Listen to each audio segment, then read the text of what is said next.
Court বলেছে যে বহুবার আপনারা অনেককে নিয়ে এসে খাওয়ান, এটা আমার জানা আছে। একটা মস্করা পাইছেন নাকি? ল্যাঙ্গুয়েজ ইউজ করছে, একটা মস্করা পাইছেন নাকি? নাহিদ এদেরকে গ্রেফতার করা হয় নাই, হেফাজতে নেওয়া হয়েছে, কিন্তু তাদের পরিবার তাদের সাথে দেখা করতে গেছিল। তার মার বোন সহ ফুফু এরা কারোর সাথে দেখা করতে দেয় নাই এবং ঢুকতেই দেয় নাই। কেউ এসে তাদের সাথে কোনো কথাই বলে নাই।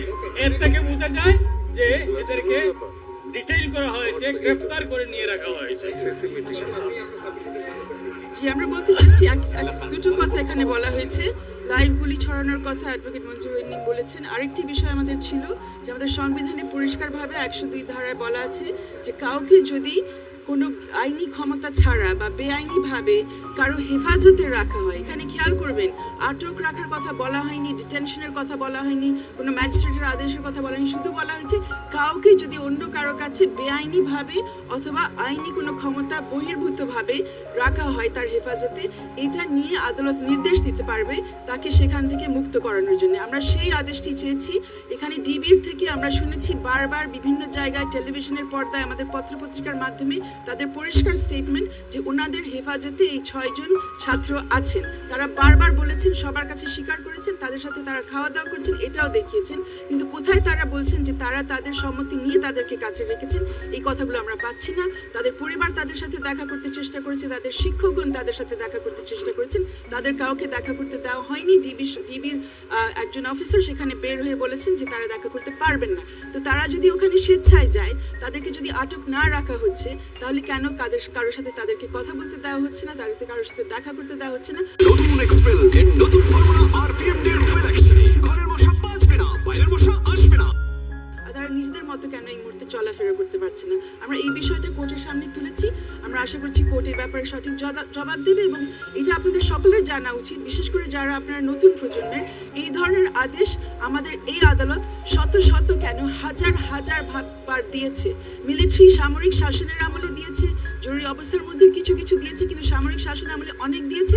সেখানে আজকে আমরা যেরকম রাষ্ট্রপক্ষের কাছে যেসব টেকনিক্যালিটি শুনেছি যে ডিটেনশন তাদেরকে করা হয়নি, ডিটেনশনের আদেশ এখানে নেই, কাগজপত্রের মধ্যে ভুলভাল আছে।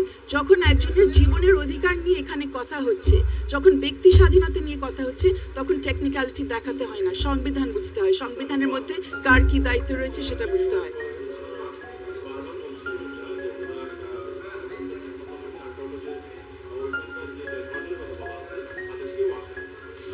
এখানে আপনি দয়া করে সংবিধানটা পড়বেন এই আবেদনটা করার জন্য যে কাউকে অন্য কারো হেফাজতে রাখা হয়েছে আইন বহির্ভূতভাবে, বেআইনিভাবে, সেই অ্যাপ্লিকেশন, সেই আবেদন যে কোনো ব্যক্তি, আপনিও করতে পারেন, আমিও করতে পারি, যে কোনো ব্যক্তি করতে পারে। আর এখানে যারা এই আবেদন নিয়ে এসছেন তারা হচ্ছেন এই আদালতের 2 জন আইনজীবী, তারা যে কেউ এমনিতে না। আর পরিবার আসতেও পারেন এখন পর্যন্ত। এরা জরুরি ভিত্তিতে এদের জীবন রক্ষা করার জন্য এবং তাদের ব্যক্তি স্বাধীনতা যেহেতু কেড়ে নেওয়া হয়েছে তাদেরকে মুক্ত করার জন্য তারা জরুরি ভিত্তিতে এখানে এসছেন। তারা কেন আসলো না? আপনারাই খোঁজ খবর নিতে পারেন, সেখানে নিশ্চয়ই অনেক কারণ আছে। তারা তো দেখা করার চেষ্টা করেছে, যে কেউ কোর্টে আসতে পারে। আমরা এসেছি, ওনারা যারা এসছেন কোর্টে তাদের বিবেকের তাগিদে এসছেন যে কেন এদেরকে আটক রাখা হচ্ছে, কেন অন্যদের হেফাজতে রাখা হচ্ছে কোনো কারণ না দিয়ে। বিবেকের তাগিদে তারা এসছেন, যেটা তারা করতেই পারেন, যে অধিকার তাদের এই সংবিধানটা দেয়।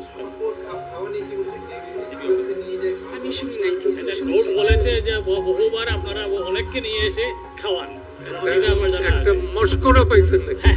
ল্যাঙ্গুয়েজ ইউজ করছে, একটা মস্করা পাইছেন নাকি?